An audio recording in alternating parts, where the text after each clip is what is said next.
নমস্কার বন্ধুরা, welcome to সিনে ইনসাইট। অনুরাগের ছোঁয়ায় আজকের পর্বে দেখবেন অনেক বছর পরে দেখা যায় কলকাতায় দীপা বড় রেস্টুরেন্টের মালিক হয়েছে। সে নিজেই রান্নাবান্না করে এবং খাবার ডেলিভারি দেয়, কিন্তু উর্মি একই রয়েছে। দেখা যায় দীপ, সোনা সবাই বড় হয়েছে, কিন্তু এত বছরের মধ্যেও রূপা ফিরে আসেনি। এদিকে রূপাকেও দেখানো হয়, দেখা যায় রূপাও বড় হয়েছে।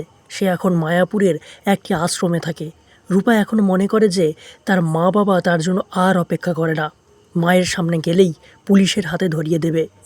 এরপর দীপা মন্দিরে পুজো দিতে যায় রূপা আর সোনার জন্য।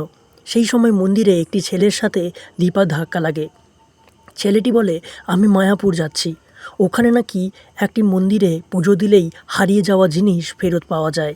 দীপা এটা শুনে তার হাতে কিছু টাকা দিয়ে বলে, আমার হয়ে একটা পুজো দিয়ে দেবে। ছেলেটি বলে, আপনার কি হারিয়েছে আন্টি? দীপা বলে, আমার মেয়ে রূপা সেনগুপ্ত। সেই সময় সোনা ছুটে এসে বলে, মা এখনই বাড়ি চলো, বাবার শরীর অসুস্থ। এরপরেই দেখা যায় সূর্যের একটি গাড়ি অ্যাক্সিডেন্ট হয়েছিল, আর তাতেই সূর্য পঙ্গু হয়ে গেছে। তাহলে কি হতে চলেছে বন্ধুরা, জানতে দেখুন অনুরাগের ছোঁয়া। ভালো লাগলে আমাদের চ্যানেলটিকে সাবস্ক্রাইব করে পাশে থাকুন। ধন্যবাদ।